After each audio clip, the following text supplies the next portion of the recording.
The fourth thing, and again, super important, have you defined what a win is on your social channels? So it's really hard if you're trying to track, is my time spent on social being effective, if you don't know what your true goal is on social.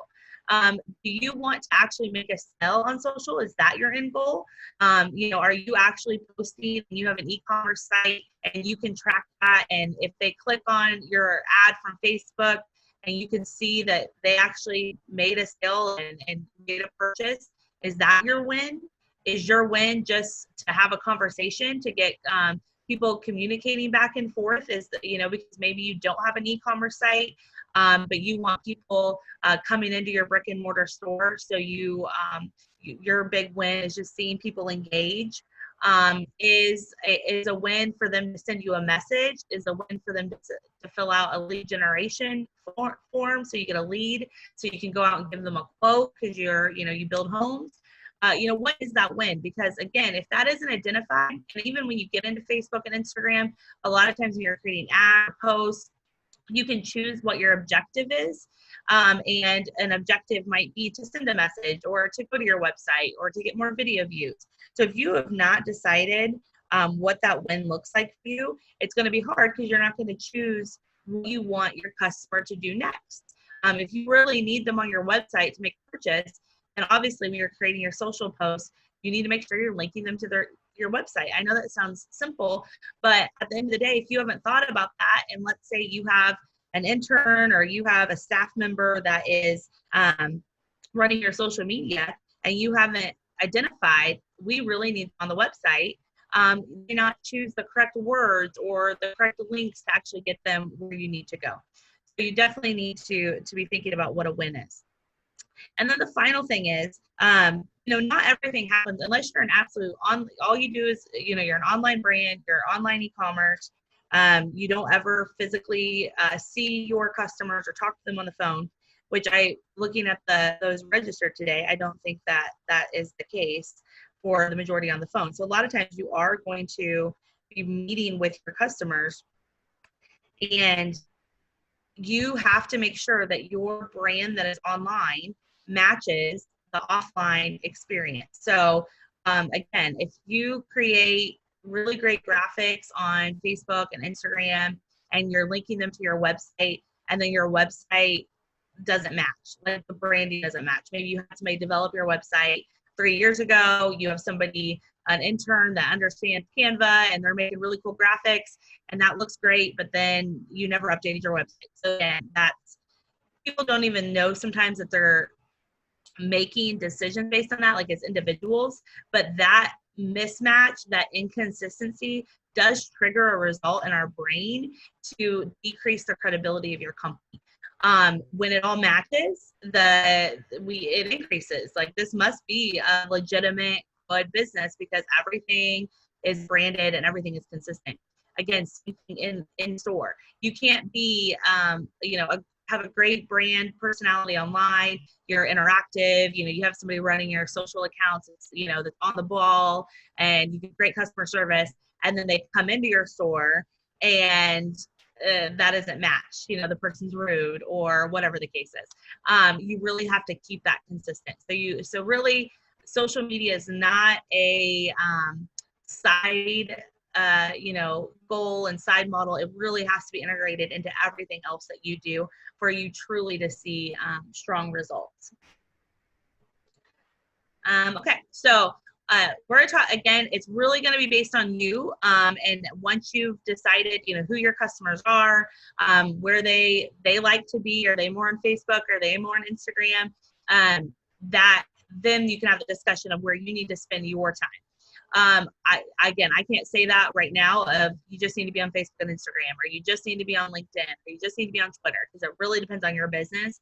What I will say is, even if you should be on a platform, if you don't have the time to manage multiple platforms and provide quality, consistent content, then just don't do it. It would be better for you to, even if by looking at the demographics and everything, you realize that you should be your customers are on Facebook, Instagram, Twitter, and LinkedIn. Great. But if you can't keep up with content, and when I say keep up with content, I don't mean take one post and put it on all 4 channels, because that does not work. Even if you're talking about the same thing, you have to take the time to edit the post, edit how you're saying it, edit the images, because people interact differently on all of those platforms. So if you aren't ready to commit like that, again, nothing against it whatsoever. Just own that you're not ready to commit to all 4, and commit to 1 or 2, and get a really strong presence. And then you can have in your social strategy to add in that next platform in the next 6 months or the next year. But I do have a couple of different slides here. I'm not going to go over them in detail because it doesn't make sense to spend our time in that way. But you'll have the data so that you can start looking and start making decisions for yourself, or again, with your counselor. We're happy to help you. Obviously, Facebook is the highest. YouTube is greatly growing. Facebook Messengers it's separated out here as a platform, I think, because now you can do ads through Facebook Messenger, and a lot of people communicate through Facebook Messenger, like even business to consumer. Instagram, TikTok, so there's a lot of those are growing, and I'm going to again show the data here. I'm going to go through it quickly. I know that you're probably interested in it, but you will get the slide deck, so you will have it. So we've got some demographics here based on age, location, gender. Again, this shouldn't make much sense to you, or it shouldn't make, I don't want to say sense, but it doesn't mean anything yet if you haven't identified your target market to look to see if your target market is here. You've got to look at that first, and then look at the data provided by these social channels to see if it's a good fit. So again, you'll have this. What we're going to focus on mostly during this presentation, and again, Pinterest is on here for those that are in beauty. And I saw a couple in manufacturing. Pinterest honestly might make sense if you are in like DIY. Snapchat, if you have a younger audience. YouTube, again, really can make a big difference depending on what you have to sell, and if you have the time to create nice quality videos, it could be a great resource for you. What we're going to focus on a lot is Facebook and Instagram, because for the majority of everybody on the call, I would assume Facebook and Instagram would be good platforms for you, and more than likely you are probably already on those platforms. So that's where we're going to focus our time today. But again, if you look at this data and you think, oh, really Pinterest is for me, or LinkedIn or TikTok or YouTube, again, one-on-one consultation absolutely provided, and that would be a better use of your time. Hey, Courtney. Yeah. So we got a question. So while people understand that they should limit their social media efforts to only a few platforms, are there any good combinations of platforms, like a peanut butter jelly, if you will, of social media combos that they could use? Well, yeah, I mean, I think, again, it depends on your business. So if I'm your target audience, I'm a working professional, I'm a mom, I've got kids in sports. Like, if I'm your target audience, you're more than likely going to find me on Facebook and Instagram, and probably LinkedIn.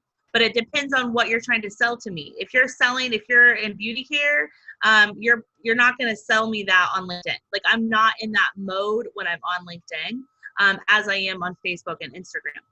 Now, if you have a younger audience, if my son, who is 13, and even though we think 13-year-old boys are like, smelly and everything, when he was 12, asked me to sign up for a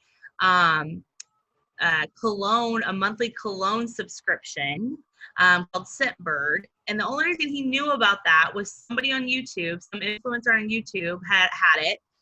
So he asked me to get it for him. So I absolutely did. So if you're going after a younger audience, YouTube, TikTok, and Snapchat are that combo that is going to work well for you. So again, yes, there are absolutely good combos that work together, but it's based on your target market. I would say, just as a rule of thumb, Facebook and Instagram is where you need to be at a minimum for probably any business that is on the call today. So you need to get on those, you need to own them. And then some of the others that are more industry specific, like Pinterest and TikTok. Well, TikTok isn't industry specific, but kind of those one-offs that are fairly targeted, you can add those in as you get strong in those two platforms. So if I had to say two, obviously it'd be Instagram and Facebook. But if you're in professional services, if you're a CPA, if you're a financial consultant, I saw some people in here on PR. I mean, and you do business to business, then you may need to just solely focus your efforts on LinkedIn and Twitter. So again, it really is dependent on your business and your goals, but more than happy to have one-on-one with anybody. But were there other questions you wanted me to answer, Jack, before I go on? None for now. Thank you very much. Great. All right, so I put in just a couple of trends here that we're seeing in 2020. I can't ever say this word, imperial. It's basically content that goes away. So I think Facebook stories, Instagram stories, that's getting more and more popular. And let me explain why and why it's important. So first off, if you have somebody that's interested in your content, let's say you post tutorials or you post stories every day and they like that and they continue to watch it, first they look for that. Like they want to go see that and it pops up. And they can go and watch it, and they can watch it at their own leisure, so it doesn't pop up in their newsfeed. A lot of times people are nervous about over posting. They don't want to feel like they're taking up their customers' Facebook feed or Instagram feed. So this is a great way if you want to post a lot because maybe you have something going on, you're at an event and you want to keep posting. Posting in your story makes more sense because you're not in their face. They make the decision to go and click on your story and watch it. So if they're engaged in it, then they get all of those posts happen at the same time. So even if you've posted between 12 hours ago and now you posted again, they're seeing it all together at one time. And then it does go away. So it's meant to be more kind of here and now. But again, it allows your customers to have a little bit more control about when they indulge in your content. So you can post a little bit more frequently there. And customers like that more. So that's available on Instagram and Facebook now. This should be no surprise, video content. It says video content will dominate 82% of all online content will be video. Now, one clarification I want to make is anything that's animated does technically count as video. So if you've seen people post things and they have like the arrow that comes down and points, that's technically animated. So typically when you upload that to Facebook or Instagram, it's uploaded as MP4, so it's counted as video. So that's video too, not just necessarily me talking, or you videoing something with your phone. There's a couple other things that can be video, but if you haven't noticed, people don't like to read anymore, especially on social. That's just not what we're doing when we're there. So video is really important. So if you're not comfortable with video, you really need to get comfortable with video. Most people, their phones nowadays can shoot good enough video for what we're talking about. We're not talking about professional photo shoots and videographers. We're talking about supposed to be nice video, but people expect what we call real video, which is, in the moment, not a lot of editing. Again, it's supposed to be good quality, but it's not like you have to hire somebody to come and do that for you to Courtney, stay consistent with video. Quick question. What about GIFs? What about what? What about GIFs? GIF? GIFs? Yeah, GIFs are considered video too. Yeah, but basically, people like things that move, okay? Like that's what, kind of catches our eye that we can engage with. So again, as long as the only problem I have with GIFs is if you're just sharing GIFs, again, that's fine, especially if your personality is funny. But you can't edit the GIF unless you're creating your own. But if you're just resharing or using something on Facebook or Instagram, I would just say use in moderation because it's not branded for you. So again, when people catch it, for them to catch their eye, it's not necessarily looking like your brand. But absolutely, that counts as well.